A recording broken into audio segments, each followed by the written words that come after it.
Shalom, Israel.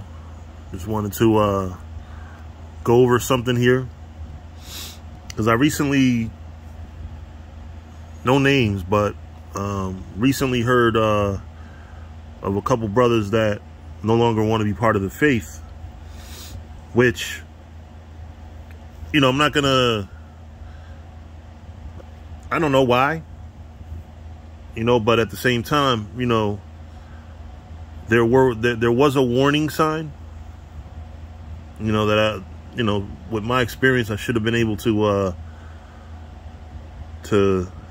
see, but, you know, but ultimately what I want to go into is Ecclesiastes 12:12. It says, "And further by these, my son, be admonished," meaning be corrected. "Of making many books there is no end, and much study is a weariness of the flesh." Right? So what's the purpose of me pulling that scripture?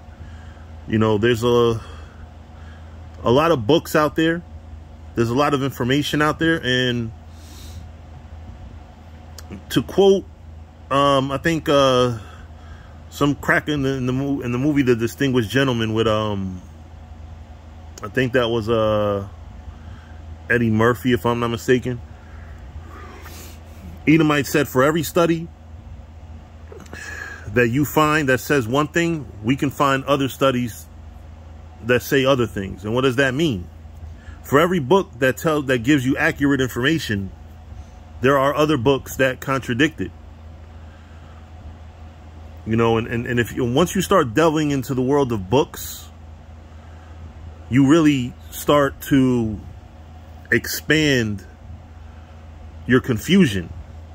On top of, depending on your ability, you know, for example, there are brothers out there that will take a Wikipedia article, because Wikipedia is a modern day book. Online references are modern day books. Right? Back then they made books, you know, now they write articles. Right? But ultimately, you know, scriptures say making many books there is no end. Why is there no end? What does that mean by there's no end? The reason why there's no end is because it really doesn't end. You can actually read a book and then you want to read everything else. And then these books start to take up all your time, to the point where now you're reading the books and you're believing the books more than you believe the scriptures. You know, a lot of people, they'll go like, there's books, there's history books that say that the 10 tribes, the so-called natives of a lot of different islands, were completely wiped out. So if you're going to believe that, then you're going to say, well, hey, if all the native Indians of this country were killed, then what are we? You know, it starts bugging you out. You start believing, like I said, you start believing those books more than you believe the scriptures. You know, and I'm not telling you to be biased in your scholarship. Read, you know, read whatever books, but get this first. Get the scriptures first. And I'm going to read on, right? "Much study is a weariness of the flesh." It's a waste of damn time. It says, "Let us hear the conclusion of the whole matter." What is the conclusion of the whole matter? At the end of the day, what are we reading all these books for? We want to learn. We want to be able to break down and go into history and all that. But what's the ultimate goal of everything we study? At the end of the day, when you study, when you research the scriptures, when you research history, your conclusion should end up with fear the Most High and keep his commandments. For this is the whole duty of man. Your job is to not only fear the Most High and keep his commandments, but also go out there and teach other people to do this. This is the ultimate goal of all your studying. And if the ultimate goal of all your studying is just you're smarter, then you're not doing this. You're not fearing the Most High and keeping his commandments. That's all. That's it. That's the bottom line. Right? It says, "For the Most High will bring every work into judgment with every secret thing, whether it be good or whether it be evil. Because at the end of the day, all you're studying for, if ultimately you're not studying so that people will fear the Most High and keep his commandments, and for you to fear the Most High and keep his commandments, then you're doing studying for nothing.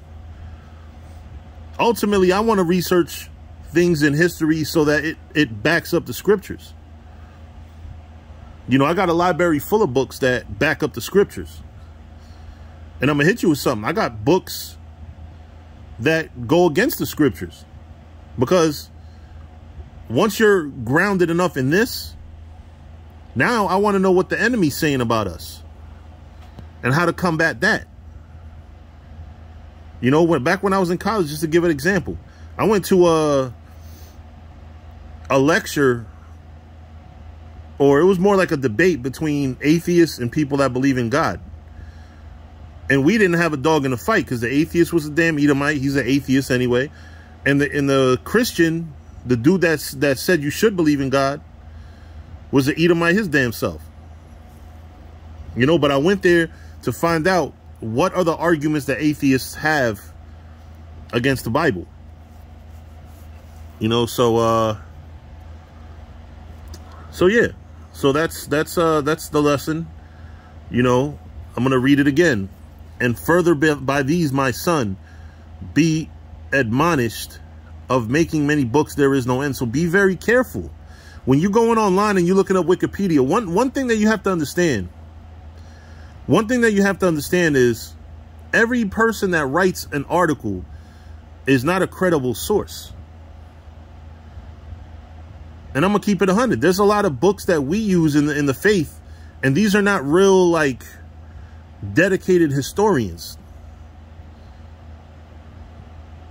You know, I'm going to hit y'all with something. Ralph Epperson, the writer of New World Order, is not a dedicated historian. I'm trying to look right now.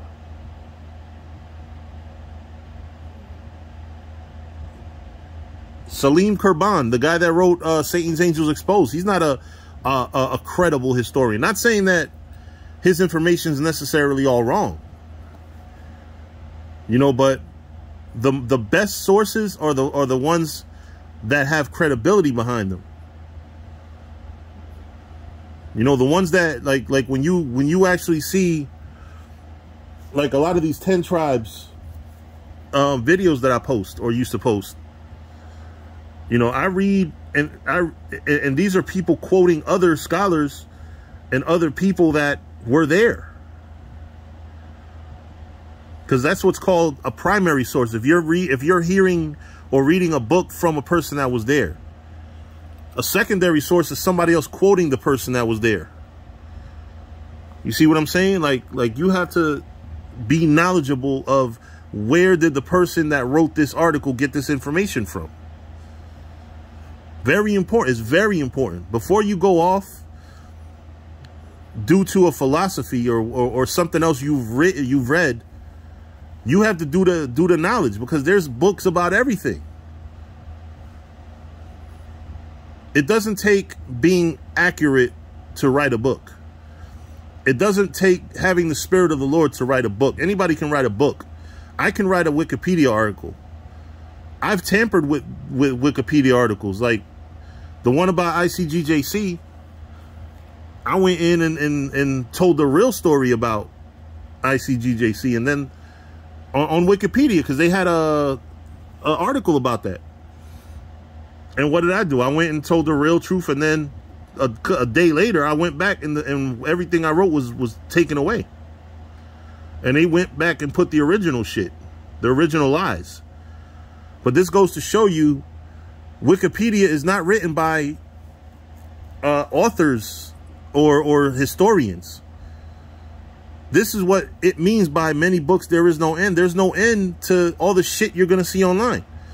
You're going to read a damn article about, let's say you type in health benefits of avocados. You're going to see articles that say avocados are good for you. You're going to see articles that say avocados are bad for you. Why do you think nobody can lose weight nowadays? Because they tell you, oh yeah, eat more of this. And then a whole nother article says, no, don't eat that. You know, tons of conflicting information. Or go do this type of workout. No, do that type of workout. You know, it's the same thing. Like, there's no end. You're going to wind up reading, and you have to learn how to ask critical questions when you read any article or any book. Is this a credible source? What is this person's position on this? You know, like, this is critical reading. That's how you understand what you're reading. This is only for you that want to be historians or that want to read the history. Because don't go off because you read something in a history book by somebody that's not even a credible source. But anyway, with that, you know, that wraps up this lesson. Just wanted to give y'all hopefully good advice that y'all will take. But with that, shalom.